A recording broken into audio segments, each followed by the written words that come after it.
now let's have a quick overlook of the market of the true crime channels. When we work with channels individually through mentorship, for example, we help identify and continually update your list of personal competitors. Usually these lists are categorized and varied. But for now, we will analyze just the top 10 most popular channels to provide an overview of what is happening in the niche.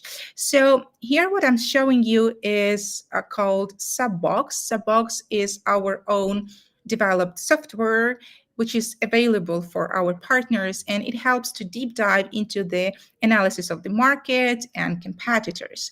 So here you see the top 10 channels in true crime niche on the English-speaking market. And we can see this is the data for May. And we can see here, for example, like the amount of subscribers the channels got. And we see, for example, how much they grew in terms of subscribers in May. So for example, the first channel, they grew in 60, if I'm not mistaken, because the two small numbers for me, 60,000 subscribers and so on and so forth. So you can compare the competitors. But subscribers is something that you have a direct influence on. And subscribers growth on YouTube doesn't play a huge role in comparison, for example, with views. By the way, YouTube pays you for views, for commercial views, not for the subscribers. So subscribers is something that you have a direct influence on, and you can very easily improve this number of subscribers by using proper call to actions, by communicating with the audience, by interacting with the audience, and so on and so forth. But what is important to understand is how much content do your competitors publish in comparison with you. So for example, we see that top 1 channel published in May 224 video content units. So these are short, long videos, and streams.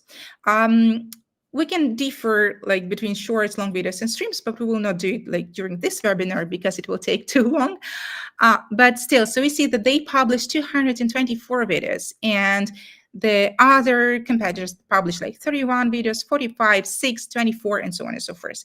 So the more videos you publish, of course, the more often you can show something to your audience, and the audience can notice you, they get notified about your content, and so on and so forth. But we have to remember that the main task is not to publish a lot of content. The main task is to publish the content that will be efficient.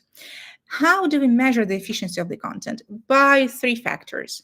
First of all, the efficiency of your new library. So this is if you published a certain amount of videos in May, for example, like top 1 channel published 224 videos. In May, these videos brought them 34 million views.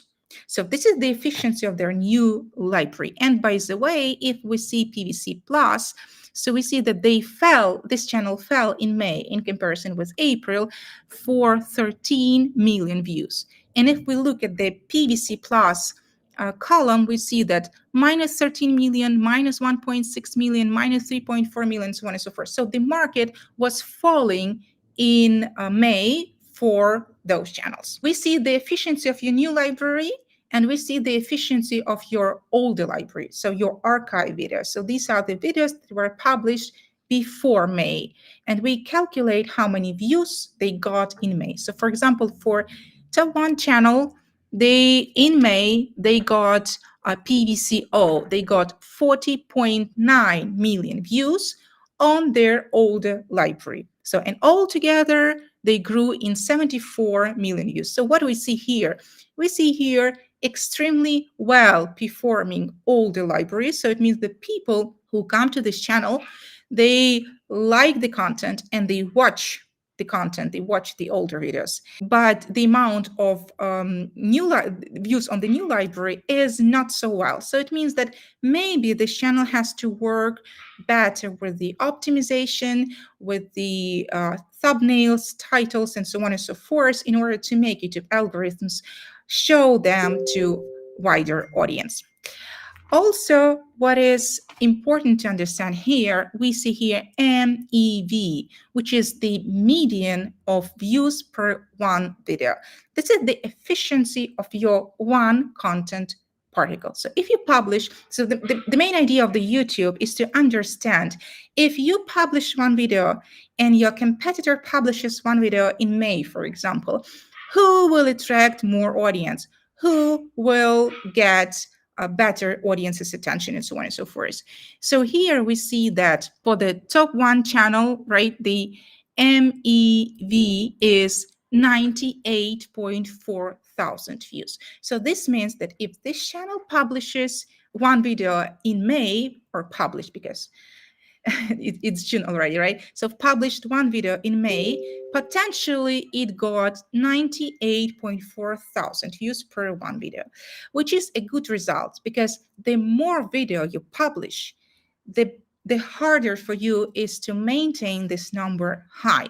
So I would recommend you to look at your content, like when you're working with the market, when you're analyzing you and your competitors, try to understand how YouTube treats you in comparison with others. And just to sum up, a quick data about the market. So 6 out of 10 top channels show the host on the screen.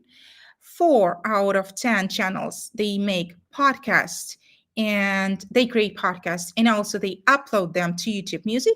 And 6 out of 10 channels have male narrators. Well, it's hard to say how significant this information is for the niche analysis, but we noticed that most true crime content consumers are women, yet the most popular narrators are men.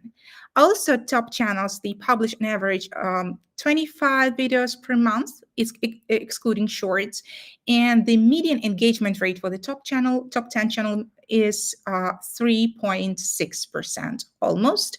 So it means if you per one video. So it means if your engagement rate of your audience per one year video is less, well, you should think what to do with that, how to engage the audience, and later we will give you recommendations what you can do to improve this metric. Most popular topics among the top 10 channels include, first of all, compilations, of course. These are the collections of existing, published, or unpublished videos on a specific theme. Family murders, parent-child relationships, and, of course, murders where the victims are women.